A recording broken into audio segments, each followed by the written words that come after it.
अस्सलाम वालेकुम दोस्तों।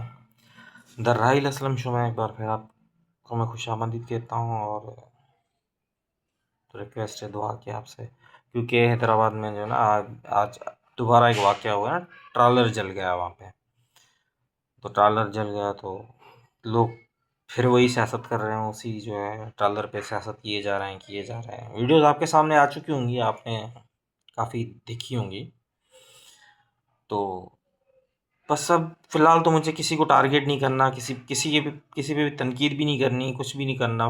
बस फ़िलहाल जो अपने काम से मकसद रखना है और मेरा मकसद जो है वो आप तक पहुँचाना है, आपके ज़हनों तक पहुँचाना है। तो मैं कोशिश कर रहा हूँ कि मैं अपने मकसद में कुछ दिन जो है वो अब जो भी थोड़ी बहुत सोच मेरे ज़हन में वो आप तक आ जाए। तो सबसे पहले तो मैं अभी बात करूँगा एक मिडिल क्लास फैमिली की। हम क्या करते हैं? मुल्क के लिए हमने क्या किरदार अदा किया है?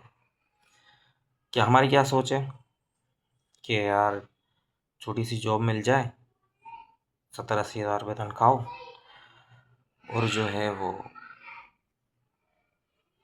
बच्चे जो है वो किसी को डॉक्टर बनाए, किसी को इंजीनियर बनाए, किसी को कुछ बना के उनको सेटल करके फिर बुढ़ापे में कोई छोटा मोटा घर लेके फिर वहाँ पे जो है वो गपशप लगाएंगे।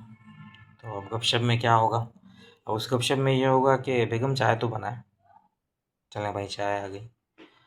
अब वो बंदा टांग पे टांग रख के अखबार भी पढ़ रहा होगा या न्यूज़ देख रहा होगा, फिर चाय पे एक कश लगाने के बाद बोलेगा बेगम देखो यार पॉलिटिशियंस ने क्या हाल कर दिया है हमारे मुल्कों का। तो मेरे भाई इस सोच से बाहर निकलें और जो है इस मुल्क के लिए क्या किया है वो बताएं। बाकी दूसरी बात मैं आपसे ये करना चाहूँगा कि पॉलिटिक्स एक गटर है, ठीक है? सब लोग चाहते हैं कि भाई इस गटर से हम दूर रहें। तो कोई ये नहीं चाहता कि हम यार चलें इसमें घुस के इसको साफ़ करें, इसको साफ़ करने की कोशिश करें। तो कोई भी इसके लिए भी कोई तैयार नहीं है। जिसको देखो कि बेटे को क्या बनाना है, वकील बनाना है, डॉक्टर बनाना है, इंजीनियर बनाना है और बस अच्छे से घर में उसकी शादी करानी है, सबको तो ये करना। अच्छा इंसान बनाना वो कोई सोचता ही नहीं है कि यार चलो इसको अच्छा इंसान बना के माशरे में छोड़ देते हैं, फिर देखो ये तुम्हारे लिए क्या करता है।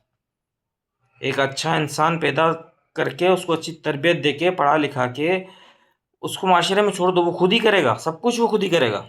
इस मुल्क में अगर बेरोज़गारी है तो उनके लिए जो चीटिंग करके पास हुए हैं, जो बोलते हैं ना कि बेरोज़गारी है, एमए की डिग्री है, फलां की डिग्री है, ये डिग्री है, वो डिग्री है, फिर भी हम बेरोज़गार घूम रहे हैं। मैं बाखुदा 35 ईयर्स मेरी एज है, बाखुदा कह रहा हूँ कि आज तक कोई पढ़ा लिखा बंदा मैंने बेरोज़गार नहीं देखा। किसी ना किसी काम में लगा हुआ है, वो अपना गुजर सफ़र कर रहा है।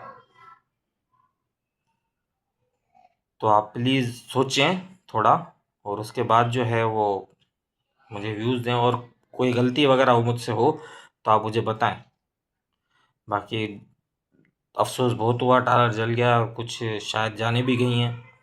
तो मैं वहाँ जाता हूँ, मेरा काम नहीं कि वहाँ जाके वीडियो बनाऊँ और जो है वो फिर अपलोड करूँ कि देखो ये हो गया, वो हो गया, रोना धोना ये वो। चलो जो हो गया अल्लाह जो है वो लावाकिन को जन्नत दे। सियासत करना मेरा काम नहीं है।